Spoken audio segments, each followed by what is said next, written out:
une vie en yo-yo. Une vie en yo-yo, c'est le sentiment que beaucoup de gens ont parce que tout simplement ils sentent qu'il y a des hauts, il y a des bas. Tout allait bien et là d'un coup, bam, on sortait du corona et là ça y est une nouvelle vague. Bref, une vie en yo-yo, c'est le sentiment que énormément de gens ressentent. Et j'aimerais justement faire cette petite vidéo pour rendre hommage à celui qui pour moi était la référence de comment gérer une vie justement en yo-yo. Comment gérer ce type de situation qui est ni plus ni moins que Yosef Hatzadik qui va nous quitter Parachat cette semaine. Et pourquoi c'est une référence? Parce que lui, il était promu à la réussite depuis son plus jeune âge. Il était brillant, il était adoré par son père qui lui transmettait tout son savoir. Et puis là, qu'est-ce qui va se passer? D'un coup, condamné à mort par ses frères. Condamné. Bon, ils vont être sympas. Mais merci les frères, merci. Ils vont être sympas parce qu'ils vont le gracier, d'accord? Ils vont le vendre en tant qu'esclave. Il va arriver en Égypte, il va être esclave. Il va être esclave. Maintenant, c'est pas que Baruch Hashem, il se dit bon, ça, il sort la tête de l'eau, ça y est, maintenant Potiphar il commence à l'apprécier, il lui donne les clés de la maison, etc. Super, mais alors qu'est-ce qui se passe alors? Ben non, la suite c'est 12 ans de prison. 12 ans de prison, là, au moment où il commence à s'en sortir, ben non, la suite ça va être 12 ans de prison. Pour à la fin, finir roi d'Égypte. Et pourquoi je vous raconte ça? Parce que si je vous pose la question, est-ce que Yosef avait la bracha dans sa vie?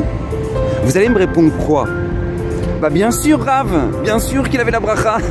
C'est marqué que Hachem Ito, Hachem il était avec lui dans chaque chose, donc c'est sûr qu'il avait la bracha. Ah bon? Ah bon? Avoir la bracha, c'est être vendu par ses frères? Avoir la bracha, c'est faire 12 ans de prison? Comment comprendre une chose pareille? Et en fait la réponse, elle est très simple. C'est que Yosef nous a appris que c'est pas parce que dans la vie il y a des hauts et des bas, ça veut dire qu'on est maudit. Non. Il y a des hauts et des bas et c'est normal.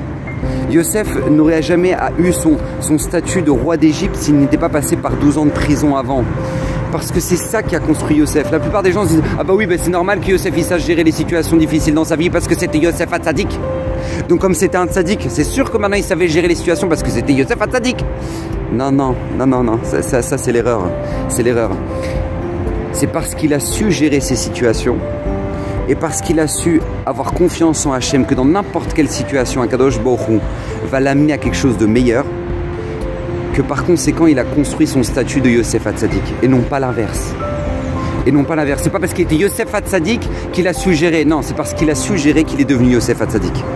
Alors nous aussi, si on veut améliorer notre vie et passer les épreuves de la meilleure manière qui soit, et bien la première chose à ne jamais oublier, c'est de savoir qu'Hachem gère, c'est de savoir que la vie elle est constituée de hauts et de bas et que c'est normal, mais ne pas choisir nos épreuves parce qu'on les choisira jamais, mais par contre choisir la manière avec laquelle on les passe, à l'image de Yosef Hatzadik qui a su le faire.